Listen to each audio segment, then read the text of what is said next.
Injil Yohanes 15 ayat 1 sampai 8 saya bacakan. Akulah pokok anggur yang benar, dan Bapakulah tukang kebunnya. Setiap carang padaku yang tidak berbuah, dipotongnya.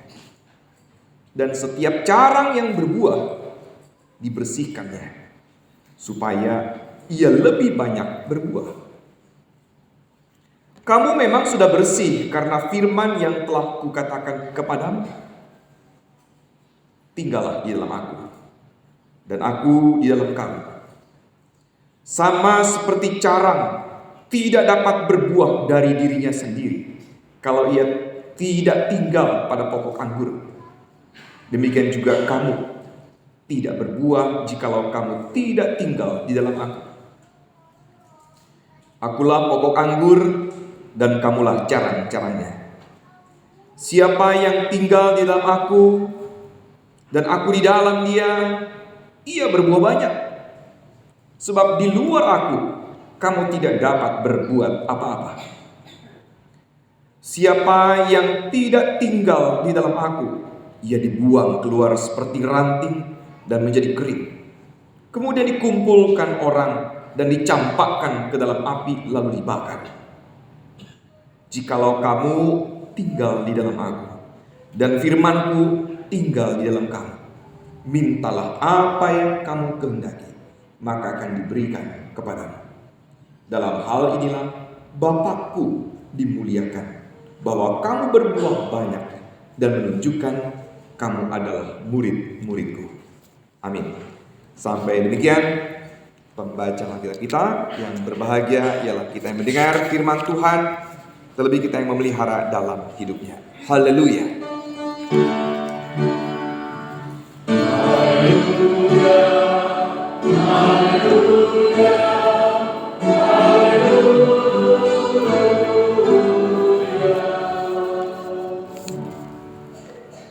Bapak Ibu, saudara-saudari, dan juga anak-anak yang dikasihi Tuhan, ada lagu sekolah minggu. Kalau kita ingat atau membaca tema kita, Yesus pokok dan kitalah carangnya. Maaf ya, saya nggak akan menyanyikannya karena nanti takut Bapak Ibu malah nggak nyaman telinganya. Beda dengan anak saya yang bisa nyanyi. Saya mah nggak bisa nyanyi. Alas kalau saya mah. Itu kan lagu dari kecil ya, kita sudah pelajari. Dan dari lagu itu kita punya penghayatan tertentu tentang posisi kita di hadapan Tuhan. Bagaimana kita menjalankan kehidupan ini sesuai dengan peran kita dan juga posisi kita. Walaupun istilah pokok gitu ya, Yesus pokok dan kita carangnya, itu sepertinya adalah serapan dari bahasa Melayu. Pokok itu pohon ya Bapak Ibu ya. Tes. Ya, pokok itu kan pohon ya. Dan tiap-tiap pohon itu punya carang. Carang itu ranting gitu. Dahan-dahannya.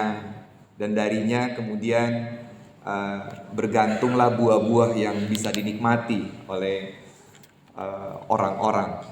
Nah, seringkali ketika bicara soal pokok anggur, ketika pohon yang bicara tentang pohon yang menghasilkan buah, umumnya orang itu bicara juga soal bagaimana seharusnya menjadi carang, bagaimana seharusnya menghasilkan buah. Kayaknya penuh dengan kewajiban-kewajiban gitu ya. Ketika saya mempersiapkan bagian ini juga, saya mencoba melihat dari sudut pandang yang berbeda. Karena kalau kita bicara soal kewajiban apa, kok kayaknya menjalani hidup di dalam Tuhan jadi kayak beban sih ya. Jadi beban gak sih Bapak Ibu?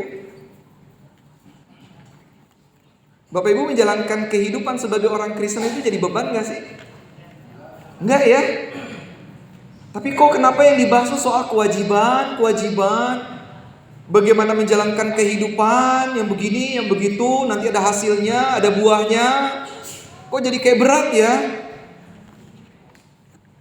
Nah, saya mengajak kita melihat dari sudut pandang yang lain. dari sesuatu yang agak berbeda, lebih ringan. Kita coba ringankan lah gitu ya. Bapak Ibu, apa jadinya kalau seandainya kita sebagai carang itu putus hubungan dari pokok anggur, dari pokoknya, dari pohonnya, dari batangnya? Apa yang terjadi kira-kira? Mati ya. Mati, kecuali memang kalau pohon yang lain dipotong, di stek, dia akan tumbuh lagi gitu kan ya. Dia menjadi pohon yang baru lagi kan gitu ya, kecuali begitu. Tapi secara umum ketika ia lepas dari pohon itu, dari batang pohon itu, dia mati. Berarti ada sesuatu yang menjadi kebutuhan, dimana kalau dia lepas dia mati, kalau dia tetap terkait dia akan hidup. Ada kebutuhan di situ. Kita butuh sesuatu, kita memerlukan sesuatu.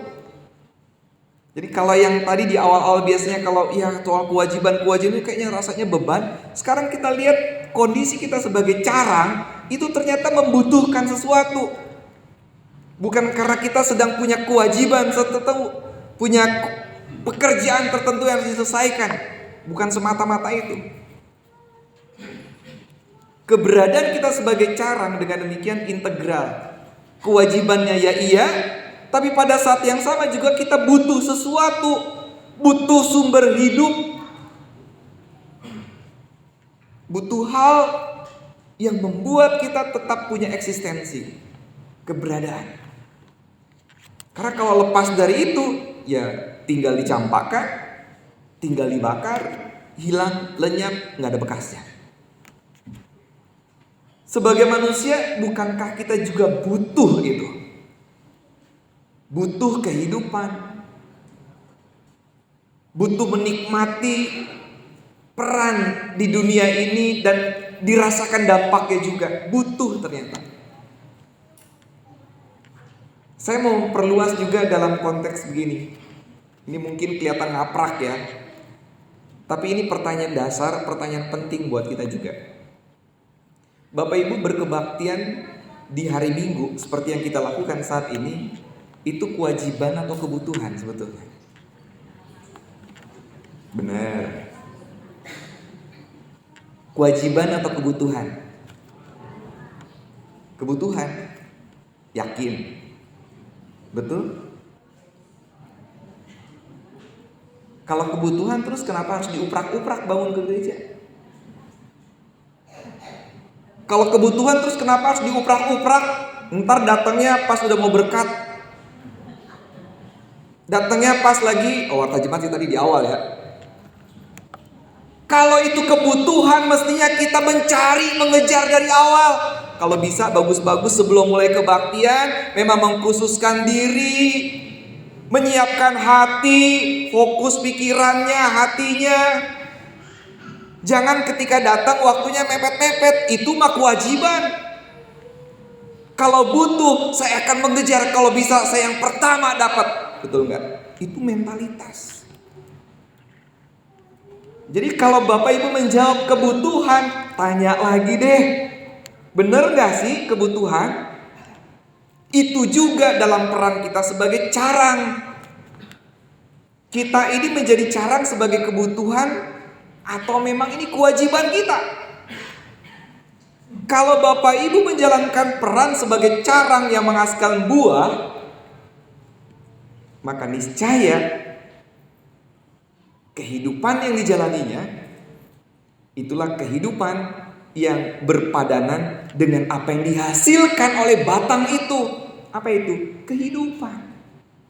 Karena kalau aku lepas dari batang pohon itu, aku mati. Aku butuh kehidupan. Aku butuh nempel di batang ini supaya aku tetap hidup. Maka buah yang dihasilkan itu adalah bonus jadinya. Dampak. Peran kita sebagai carang, keberadaan kita sebagai carang, hayatilah itu sebagai kebutuhan kita. Kita butuh terikat pada sang sumber hidup. Karena kalau di luar itu mati. Tuhan Yesus mengatakannya. Di luar aku, kamu gak bisa buat apa-apa. Tapi kalau kau tetap terikat padaku, ada buah yang akan kau hasilkan. Dan itu bukan beban. Itu otomatis Bapak Ibu. Dan saya mau perlebar lagi dengan hal-hal yang lain. Kita menjadi baik, kita hidup berpadanan dengan kehendak Tuhan, kita sopan, kita hormat ke semua orang, kita saling mengasihi satu dengan yang lain, itu kewajiban atau kebutuhan. Nah, jadi bengong sekarang. Tentang hal ini saya mau kembali dulu pada konsepsi kita sebagai orang Kristen. Orang Kristen menjalankan hukum kasih itu dalam rangka apa sih? Dalam terminologi dan juga paradigma keselamatan, agama Kristen itu punya paradigma yang berbeda dibandingkan agama yang lain. Saya bandingkan saja dengan agama Yahudi lah gitu ya. Poinnya ada beberapa yang sama, tapi ada 2 titik berbeda di bagian akhir. Titik yang pertama, Allah menciptakan alam semesta itu dengan sangat baik. Itu titik pertama. Keselamatan itu sudah Tuhan karuniakan sejak awal. Tapi sayangnya, hal baik yang sudah Tuhan ciptakan ini rusak oleh manusia. Manusia berdosa. Ini titik yang kedua. Makanya dengan hadirnya dosa ini ada 4 hubungan yang dirusakkan. Manusia dengan Tuhan rusak, manusia dengan sesamanya rusak, manusia dengan hewan rusak, manusia dengan semesta, dengan alam, dengan tanah rusak. 4 hubungan ini rusak. Gimana caranya supaya hubungan yang baik yang sudah diawali oleh Tuhan, yang kemudian dirusakkan oleh Tuhan ini kembali baik? Gimana caranya? Orang Yahudi berpikir manusia harus menjalankan hukum Taurat. Ini titik yang ketiga. Sunat, macam-macam lah gitu kan, terkait dengan hukum Taurat. Ini poin yang ketiga. Kalau manusia tidak menjalankan hukum Taurat, dia gak akan dapat ke titik yang keempat. Apa itu? Selamat. Sederhananya masuk surga gitu ya. Berarti orang Yahudi menjalankan hukum Taurat supaya masuk. Dia menjalankan hukum Taurat supaya masuk surga. Ada pamrih di sini ya. Kalau saya baik, masuk surga. Kalau saya tidak baik, nah. Ini kan mirip dengan tetangga kita ya.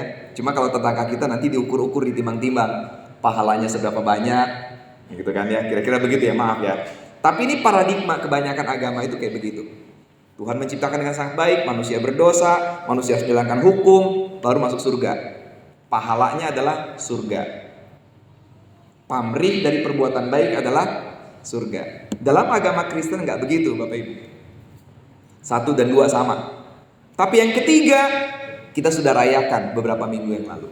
Peristiwa Paskah. Tuhan sudah mengaruniakan keselamatan buat kita. Karena Tuhan tahu kita ini manusia berdosa. Tidak ada seorang pun yang benar, seorang pun tidak. Nggak ada yang layak masuk surga. Karena apa? Upah dosa adalah, siapa dari kita yang tidak berdosa? Angkat tangan. Siapa yang berdosa? Angkat tangan. Berarti kita semua masuk neraka harusnya. Betul nggak? Betul nggak? Dengan kalimat itu harusnya kita masuk neraka. Tapi Tuhan kita maha baik. Itulah yang ketiga. Tuhan mengaruniakan keselamatan buat kita. Tuhan memberikan itu dengan cuma-cuma. Bukan dengan barang banyak kan? Menebusnya dengan apa? Darah. Kita diselamatkan. Yang ketiga, dengan demikian kita sudah memperoleh keselamatan. Barulah titik yang keempat. Kita menjawab cinta kasih Allah ini dengan mengasihi Allah dan sesama. Hukum kasih dengan demikian adalah respon manusia atas keselamatan yang sudah Tuhan berikan buat kita. Tidak ada pamrih di sini. Yang ada adalah terima kasih Tuhan. Dan aku mau berterima kasih dengan cara apa? Mengasihi sesama. Itulah keberadaan kita sebagai carang pada pohon. Saya mau bersyukur karena saya mendapatkan kehidupan dari pokok ini, dari batang yang memberi hidup, dan karena itu otomatis menghasilkan buah. Kita sebagai carang terikat pada pokok, dan itu kebutuhan kita. Karena kalau kita tidak terikat di sana, tidak ada efek apapun kehidupan kita. Maka sekarang jangan-jangan kalau kehidupan kita tidak memberikan dampak apapun, tidak dirasakan hadirnya kita, jangan-jangan karena kita memposisikan diri kita sebagai carang, itu sebagai kewajiban. Kita tertekan, kita tidak berterima kasih, kita tidak bersyukur, kita hanya tertekan karena kewajiban supaya nanti masuk surga. Tapi kalau kita menghayati sebagai syukur, kita menghayati sebagai kebutuhan kita, niscaya selalu ada buah yang dihasilkan. Minimal sederhananya begini Bapak Ibu, orang yang bersyukur itu biasanya wajahnya kayak apa sih? Kayak saya kan? Bapak Ibu merasa terberkati gak kalau saya tersenyum? Merasa terberkati gak? Ikut plong gak hatinya? Nah itu kan buahnya dari orang yang bersyukur. Coba sekarang nyatakan syukur itu buat kiri kanan. Senyum coba kiri kanan. Ayo, aduh, jangan ragu-ragu. Buka maskernya dulu Pak. Senyum. Kan bikin happy kan Pak? Happy Bapak Ibu. Nggak pakai berat. Nggak pakai berat kan? Bapak Ibu senyum. Ada yang terpaksa. Kalau terpaksa ya wajar, orang juga jadi ngerasa damai, nggak sejahtera juga. Orang senyumnya terpaksa. Tetap juga ternyata ada yang ketawa juga. Senyum paksa gara-gara lucunya mungkin ya. Tapi itu dampaknya sederhana, kecil. Bayangkan Bapak Ibu dalam situasi yang lagi tegang-tegangnya, tapi karena hati kita damai, tentram, tiba-tiba bikin lelucon, muka kita senyum, yang suasana tegang itu tiba-tiba grrrr. Seru kan? Enak Bapak Ibu. Itulah orang Kristen. Itulah orang Kristen. Minimal seperti itu Bapak Ibu. Jangan berpikir terlalu tinggi dulu lah. Aku mau mengubah dunia. Aku mau berdampak buat dunia. Aku harus jadi pemimpin. Aku harus jadi ketua presiden. Apa ya? Sekjen PBB. Sekjen aja lupa gitu kan. Aku mau jadi presiden. Supaya apa? Aku bisa memberikan makanan murah. Saya mau bilang makanan murah ya Bapak Ibu. Bukan makanan gratis. Kalau mau ngasih mah ngasih aja padahal ya. Pak Ibu, ini kondisi ketika kita tetap terikat dalam pokok ini, kehidupan yang kita jalani juga ringan. Dan kalau ringan ada hasilnya, dampaknya ada. Orang juga akan menikmati betapa ringannya hidup di dalam Tuhan kok. Semua orang akan tertarik. Enak ya jadi orang Kristen. Kenapa? Happy melulu. Sama seperti lagunya Kus Plus, Bujangan itu kan. Nggak ada uang juga tetap happy kan ya. Orang Kristen mah jadi kayak bujangan gitu ya. Kemana-mana happy gitu kan. Happy-nya tuh dirasakan, dinikmati, berdampak. Dan kemudian apalagi? Cara pandangnya itu juga akan terbiasa dengan cara pandang yang positif. Bukan cara pandang ngegibah. Bukan cara pandang yang mikir-mikir negatif melulu. Karena terikat dengan hal yang benar. Itu udah otomatis Bapak Ibu. Kalau terikat pada kehidupan, pasti akan melahirkan kehidupan. Terikat pada hal yang positif, akan mengeluarkan positif. Pikirannya positif, yang keluar juga positif. Itu lumrah. Itu kayak hukum alam kok. Jadi kalau kita terikatnya pada pokok anggur yang benar, pokok anggur pemberi kehidupan, kebiasaannya adalah memberikan kehidupan, pikirannya juga positif dan benar. Coba kalau yang negatif mah biasanya gini. Kok dia tumben amat dia ngasih makanan ya? Tumben amat. Ada maunya kali ya? Ntar dulu. Jangan-jangan di dalamnya malah ada racunnya nih.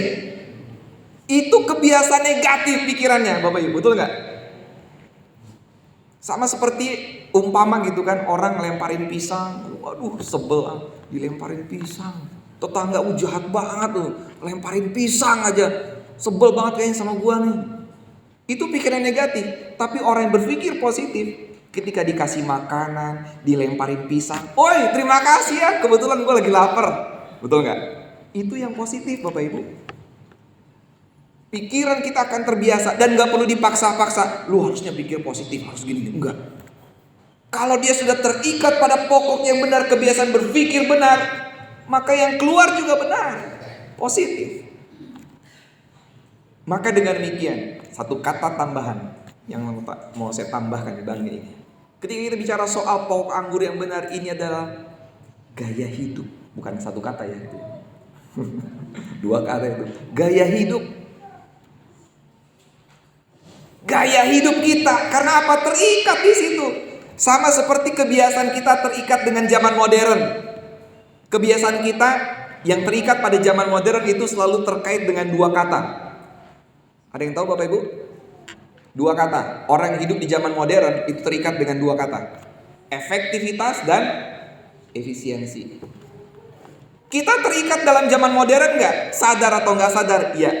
Karena kita akan mencari hal-hal yang efektif, seefektif mungkin, seefisien mungkin, sebisa mungkin biaya yang kita keluarkan untuk kebutuhan kita minim, menghasilkan hal yang maksimal. Itu prinsip ekonomi, hukum ekonomi kan begitu ya.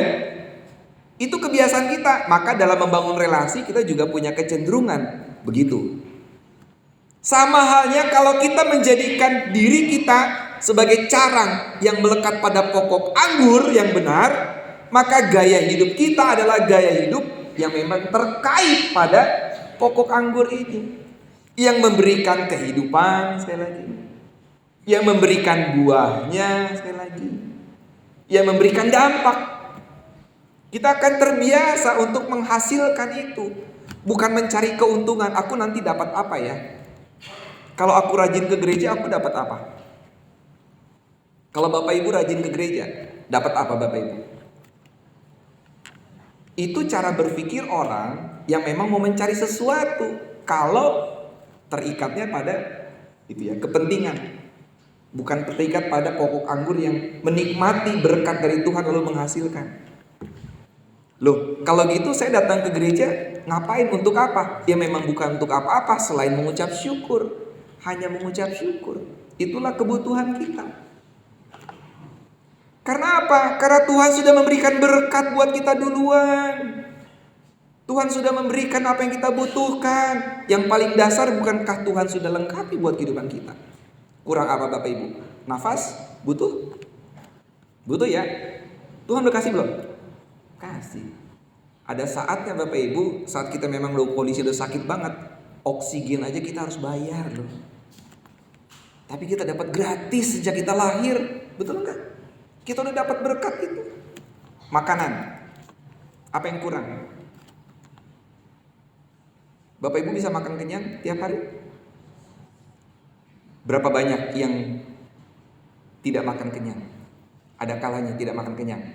Nah mungkin nanti bisa bergerak bersama-sama gereja membantu. Tapi angkat tangan coba yang tidak bisa makan kenyang. Saya sangat yakin semua yang ada dalam ruangan ini sudah dipenuhi kebutuhan perutnya. Berkat dari Tuhan. Minuman, apalagi rumah, apalagi. Itu kan kebutuhan-kebutuhan dasar kita. Tuhan sudah penuhi kok. Kita mau nuntut apa lagi Bapak Ibu? Mau nuntut yang lebih besar lagi. Kita mau nuntut dunia dari Tuhan. Kurang ajar kita Bapak Ibu. Kita sudah dipenuhi dengan berkat dari Tuhan luar biasa. Pokok anggur ini sudah memberikan kehidupan buat kita. Berkat-berkat itu sudah dialirkan melalui carang-carangnya. Itulah kita juga. Jalani saja keterikatanmu dengan Tuhan Yesus, maka pada waktunya secara otomatis kau menghasilkan buah. Tanpa terpaksa. Itu otomatis. Jalani saja Bapak Ibu. Pagi ini dengan demikian saya cuma mengingatkan kita. Yesus pokok dan kitalah carangnya. Mengingatkan bahwa kita memang membutuhkan kehidupan itu. Membutuhkan pokok anggur itu. Berada di dalam Tuhan Yesus bukanlah kewajiban. Berada di dalam Tuhan Yesus adalah kebutuhan. Dan karena kita mau bersyukur karena Tuhan sudah memberikan ikatan itu buat kita. Bersyukur. Cerminan dari keberadaan kita sebagai carang yang terikat pada pokok anggur adalah satu kata. Bersyukur. Mari pulang dari kebaktian ini, dimanapun kita berada, nyatakan syukur, nyatakan terima kasih sebagai wujud keterikatan kita pada Tuhan Yesus. Caranya sederhana ya. Udah saya ajarin tadi ya. Caranya sederhana ya. Oke. Tarik ujung bibirnya ke atas. Sudah?